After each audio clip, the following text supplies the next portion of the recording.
अगर सरक्रीक इलाके में पाकिस्तान की ओर से कोई भी हिमाकत की गई तो उसे ऐसा करारा जवाब मिलेगा कि इतिहास और भूगोल दोनों बदल जाएंगे। मेरे साथियों, आज 2025 में पाकिस्तान को याद रखना चाहिए कि कराची का एक रास्ता क्रीक से ही होकर गुजरता है। सीमा को लेकर एक विवाद खड़ा किया जाता है। भारत ने कई बार बातचीत के रास्ते इसका समाधान करने का प्रयास किया है, मगर पाकिस्तान की नीयत में खोट है। साथियों, आज 2 अक्टूबर भी है। आज विजयदशमी के साथ साथ गांधी जयंती भी है। जब मैं मनोबल की बात कर रहा हूं तो स्वाभाविक रूप से हम सबका ध्यान महात्मा गांधी जी की ओर भी जाता है। वह तो अपने आप में मनोबल के एक ज्वलंत उदाहरण थे। उनके पास दुश्मन से लड़ने के लिए सिवाय मन की शक्ति के अतिरिक्त और कोई भी हथियार नहीं था। इसके बावजूद उन्होंने उस समय की सबसे शक्तिशाली साम्राज्य को घुटनों पर ला दिया था। फिर हमारे सैनिकों के पास तो शस्त्र भी है और मनोबल भी है, और हमारे सामने तो कोई चुनौती टिक ही नहीं सकती है। साथियों, ऑपरेशन सिंदूर के दौरान हमारी आर्म्ड फोर्सेस ने यह दिखा दिया कि भारत की संप्रभुता को चुनौती देने वाली ताकतें चाहे जहां कहीं भी छिपी हों, हम उन्हें ढूंढकर उनका खात्मा करने की शक्ति रखते हैं। दुनिया की कोई भी ताकत हो, यदि वह हमारी संप्रभुता को चुनौती देगी तो भारत चुप नहीं रहेगा। श्री रामचरितमानस में एक चौपाई में भगवान श्री राम ने भी कहा है, देव धनुज भूपति भट नाना, संबल अधिक हो बलवाना, जो रण हमहि पचारे कोई, लरहि सुखेन कालु किन होई। मतलब वो चाहे कोई भी हो, यदि रण में हमें ललकारे तो हम उससे सुखपूर्वक लड़ेंगे, चाहे वह काल ही क्यों न हो। इसी प्रकार आज का भारत कहता है, चाहे आतंकवाद हो या किसी भी तरह की समस्या, हम सबसे निपटने और जीतने की पूरी क्षमता रखते हैं।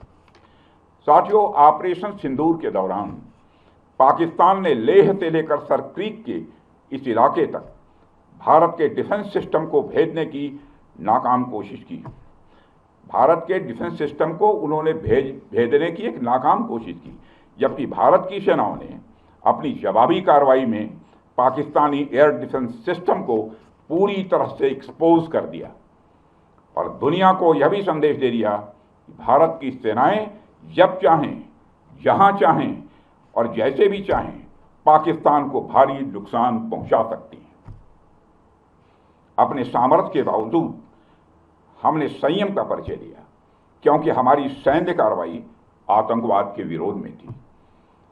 इसको एस्केलेट करके जंग छेड़ना ऑपरेशन सिंदूर का उद्देश्य कभी नहीं था। मुझे इस बात की खुशी है कि भारतीय सेनाओं ने ऑपरेशन सिंदूर के सभी मिलिट्री ऑब्जेक्टिव यानी सभी लक्ष्यों को सफलतापूर्वक प्राप्त करने में कामयाबी हासिल की है। मगर आतंकवाद के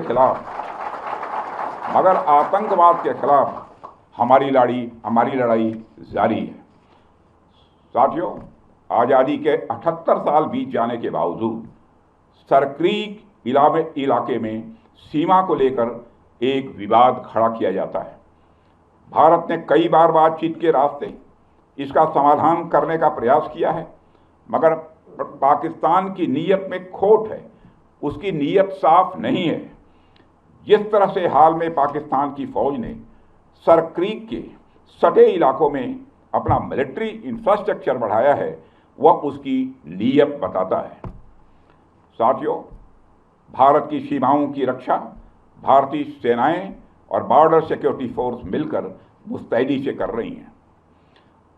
अगर सरक्रीक इलाके में पाकिस्तान की ओर से कोई भी हिमाकत की गई तो उसे ऐसा करारा जवाब मिलेगा कि इतिहास और भूगोल दोनों बदल जाएंगे। मेरे साथियों, और 1965 की जंग में भारत की सेना ने लाहौर तक पहुंचने का सामर्थ्य भी दिखाया।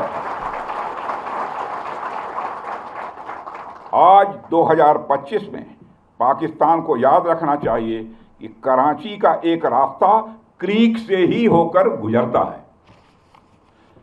साथियों, आज जब हम यहाँ शस्त्र पूजा कर रहे हैं तो हमें माँ दुर्गा के उस स्वरूप को भी स्मरण करना चाहिए जब सभी देवताओं की शक्तियों का सम्मिलन हुआ और वह दिव्य शक्ति के रूप में प्रकट हुई। माँ दुर्गा इस बात की प्रतीक है कि जब विभिन्न शक्तियाँ एकजुट होती हैं तभी असुरों का संहार संभव हो पाता है। আমাদের ভিডিও ভালো লাগলে লাইক এবং শেয়ার করুন। কমেন্ট সেকশনে গিয়ে জানান আপনাদের মতামত। আরও ভিডিও পেতে আমাদের চ্যানেল সাবস্ক্রাইব করুন এবং প্রতি মুহূর্তে খবরের আপডেট পেতে প্রেস করুন বেল আইকন।